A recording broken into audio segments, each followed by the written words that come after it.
सोचिए, अगर आपके साथ बचपन में कोई भयानक अपराध हो जाए और आप 25 साल तक किसी को कुछ बता ही ना सकें, क्योंकि अपराधी कोई अजनबी नहीं बल्कि आपका अपना ही भाई हो। नमस्कार दोस्तों, आज की कहानी एक ऐसे केस की है जिसने सिर्फ एक परिवार ही नहीं बल्कि पूरे कनाडा के कानून को हिलाकर रख दिया था। ये कहानी है 3 बहनों की, 3 ऐसी बहनों की जिन्होंने अपने बचपन में ऐसा दर्द सहा जिसे वो 25 साल तक किसी से कह नहीं पाई। लेकिन जब सच सामने आया तो एक खतरनाक अपराधी बेनकाब हुआ और इस केस ने कनाडा की न्याय व्यवस्था पर बहुत बड़ा सवाल खड़ा कर दिया। लेकिन आखिर कौन था वह इंसान जिस पर इन बहनों ने सबसे ज्यादा भरोसा किया था, और क्यों इन तीनों ने 25 साल तक अपना दर्द छुपाकर रखा? आइए जानते हैं इस सच्ची और रोंगटे खड़े कर देने वाली कहानी को। ये कहानी शुरू होती है 1970 के दशक से।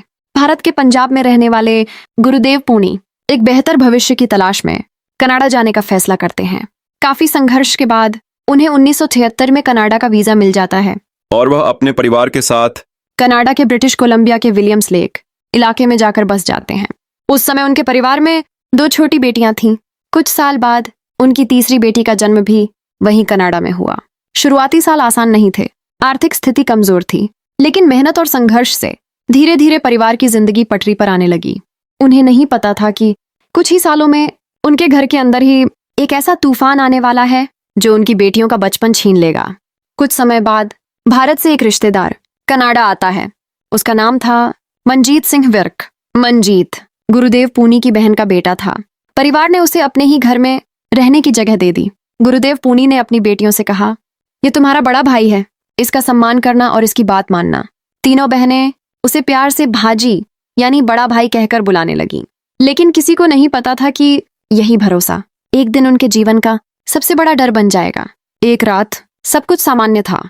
घर के सभी लोग सो चुके थे। सबसे छोटी बहन, जिसकी उम्र उस समय लगभग 11 साल थी, अपने कमरे में सो रही थी। रात के करीब 1:30 बजे उसे महसूस हुआ कि कोई उसके पैर हिलाकर उसे उठाने की कोशिश कर रहा है। वह घबराकर उठकर बैठ गई। सामने देखा तो उसका कजिन भाई मनजीत खड़ा था।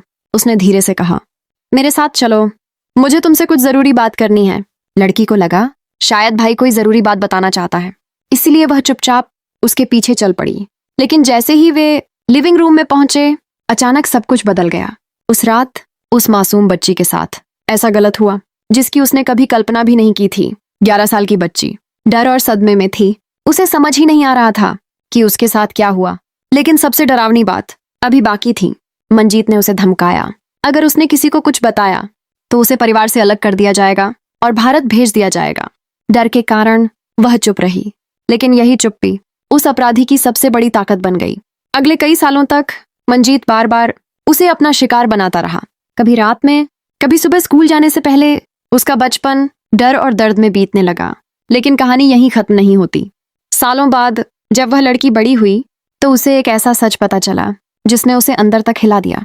उसकी दोनों बहनों के साथ भी ठीक वही सब हुआ था, लेकिन डर और शर्म के कारण तीनों बहनें एक दूसरे से भी ये बात कभी नहीं कह पाईं। समय बीतता गया। तीनों बहनों की शादी हो गई। वे अपनी जिंदगी में आगे बढ़ गईं, लेकिन बचपन का वह डर उनके दिल में हमेशा जिंदा रहा। फिर आया साल 2006। एक दिन उनमें से एक बहन की नजर मनजीत की एक तस्वीर पर पड़ी। उस तस्वीर में मनजीत एक छोटी बच्ची को गोद में लिए बैठा था। यह देखकर उसका दिल जोर से धड़कने लगा। उसे लगा कहीं यह इंसान अब भी बच्चों के साथ वही सब तो नहीं कर रहा।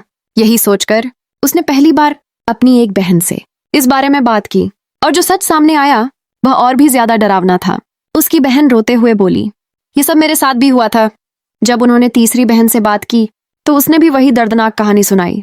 अब उन्हें पता चला मनजीत ने सिर्फ एक नहीं, तीनों बहनों को अपना शिकार बनाया था।